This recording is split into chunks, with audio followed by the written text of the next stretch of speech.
Ever green సాంప్రదాయం latest designs క్వాలిటీలో compromise అయ్యే ఛాన్సే లేదు. అంబటి సిల్క్స్ విజయవాడ.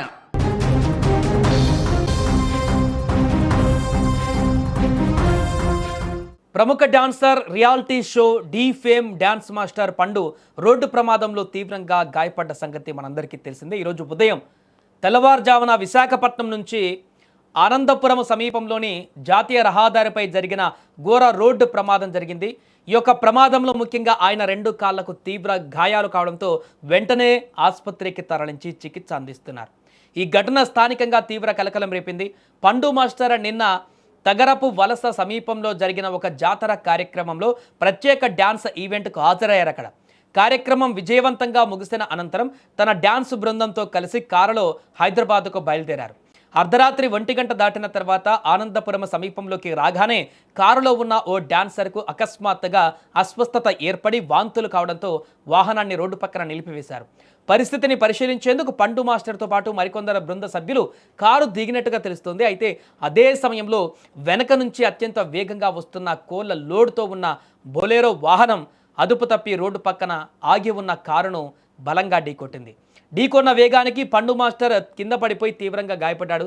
అంతేకాకుండా ఆయన ప్రయాణిస్తున్న కారు పూర్తిగా ధ్వంసమవగా దాని ముందు నిలిపి ఉన్న మరో బొలెరో వాహనం కూడా దెబ్బతిన్నట్లుగా తెలుస్తోంది. అయితే ప్రమాదం జరిగిన తీరుపైన ఇప్పుడు తాజాగా ఆ ప్రమాదానికి కారణమైనటువంటి వ్యాన్ డ్రైవర్ ఎవరైతే ఉన్నారో కోళ్ల వ్యాన్ డ్రైవర్ అతను నోరు విప్పాడు. తప్పంతా తనదేనంటూ నిజాన్ని ఒప్పుకున్నాడు. స్టీరింగ్ తిరక్కపోవడంతో నేరుగా వారి కార్లను ఢీకొట్టినట్టుగా నిజాన్ని ఒప్పుకున్నాడు ఆ డ్రైవర్. ప్రస్తుతం పండు మాస్టర్ ఆసుపత్రిలో చికిత్స పొందుతున్నాడు. విశాఖపట్నంలోని ప్రముఖ ప్రైవేట్ ఆసుపత్రిలో పండుకు చికిత్స అందిస్తున్నట్లు తెలుస్తుంది. ప్రస్తుతం ఆయన ఆరోగ్య పరిస్థితిపైన వైద్యులు పర్యవేక్షణ కొనసాగిస్తున్నారు. ప్రమాద వార్త బయటకు రావడంతో పండు మాస్టర్ అభిమానులు సినీ పరిశ్రమకు చెందిన పలువురు ఆందోళన వ్యక్తం చేస్తున్నారు. ఆయన త్వరగా కోలుకోవాలని సోషల్ మీడియాలో పెద్ద ఎత్తున పోస్టులు కూడా పెడుతున్నారు. ఎవరు రోడ్డు క్రాస్ సెంటర్ కి ఆగలేదు కదా, ఎక్కడ తిప్పుదామన్నా స్టీరింగ్ తిరగలేదు. నాదే తప్పండి, నాదే తప్పు.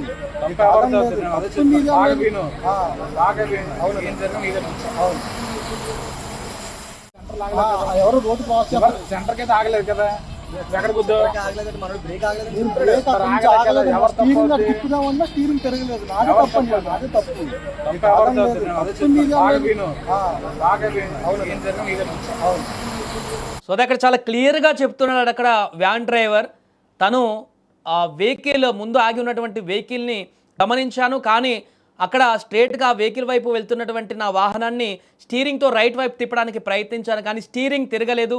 ఆ ప్రమాదానికి నేనే కారణం, ఖచ్చితంగా బాధ్యత నాదే అన్నట్టుగా ఆ కోళ్ల వ్యాన్ నడుపుతున్నటువంటి డ్రైవర్ చెప్తున్నటువంటి బైట్స్ ఇప్పుడు మనం వినడం జరిగింది. దీంతో ప్రమాదానికి సంబంధించి ఒక క్లియర్గా అయితే ఒక విషయం మనకు అర్థమైపోయింది. ఇప్పటివరకు ప్రమాదంలో ఎలా జరిగింది ఏంటనే రకరకాల వాదోపవాదాలు లేకుంటే వార్తలు బయటకు వచ్చినా కానీ ఇప్పుడు క్లియర్గా కూడా అక్కడ కోళ్ల వ్యాన్ డ్రైవర్ మితిమీరినటువంటి వేగంతో అక్కడికి వచ్చినట్టుగా తెలుస్తుంది. అండ్ అదే సమయంలో తను స్టీరింగ్ తిప్పడానికి ప్రయత్నించిన స్టీరింగ్ సపోర్ట్ చేయకపోవడం వల్ల నేరుగా వాహనాన్ని ముందు ఒక వాహనం ఆగి ఉందని తెలిసి కూడా ఆ వాహనం కోళ్లను వెళ్ళి ఢీకొట్టినట్టుగా చెప్తున్నాడు. దీంతో ఈ ప్రమాదానికి కారణమైనటువంటి సందర్భాన్ని గుర్తు చేస్తూ అక్కడ ఉన్నటువంటి వారందరికీ కూడా, అంటే ప్రమాదంలో గురైనటువంటి వారందరి బాధ్యత కూడా నాదే అంటూ కూడా చెప్తున్నటువంటి పరిస్థితి ఈ యొక్క క్లిప్లో మనం చూడడం జరిగింది. ఏదేమైనా పండుకి ప్రాణాపాయం ఎలాంటిది లేకపోయినా కూడా తన కాళ్ళకి భారీ ఎత్తున గాయాలైనట్టుగా తెలుస్తుంది. సర్జరీ కూడా చేయాల్సిన పరిస్థితులు ఉన్నట్టుగా వార్తలు వినిపిస్తున్నాయి. కాబట్టి తను పూర్తిగా తన లైఫ్, తన జీవితమే తన కాళ్ళ మీద ఆధారపడి ఉంది. తన డ్యాన్స్ చేస్తూ ఇన్ని రోజుల పాటు ప్రజలని ఎంటర్టైన్ చేస్తూ తన అభిమానులను సంపాదించుకొని అదే డ్యాన్స్ వృత్తితో ఇన్ని రోజులు తన జీవితాన్ని లాగుతూ వస్తున్నటువంటి పండు ఈరోజు ఇప్పుడు అదే కాళ్ళ మీద ఈ యొక్క యాక్సిడెంట్ ప్రమాదం అనేది జరగడము పూర్తిగా తను కోలుకునేటువంటి పరిస్థితి. అంటే మరలా సెట్ అయిపోయి మరలా తన కార్యక్రమాలు చేసుకోవచ్చు, కానీ ఈ సర్జరీల తర్వాత ఆ కాళ్ళకు జరిగినటువంటి భారీ ప్రమాదం తర్వాత మరలా ఇప్పటి వరకు చేసినట్టుగా పండు అంత ఉత్సాహంగా డ్యాన్స్ చేయగలడా, అంత ఎనర్జెటిక్గా డ్యాన్స్ చేయగలడా అనేటువంటి ఒక సందేహాలు కూడా అభిమానులకు వ్యక్తమవుతున్న సందర్భం ఉంది. ఏదేమైనా కూడా ఈ ప్రమాదానికి సంబంధించినటువంటి విషయం తెలుసుకున్న పండు అభిమానులు కానీ సినీ రంగానికి సంబంధించినటువంటి వారి మిత్రులు, శ్రేయభిలాషులు అందరూ కూడా ఒక్కసారిగా తీవ్ర దిగ్భ్రాంతికి గురయ్యారు.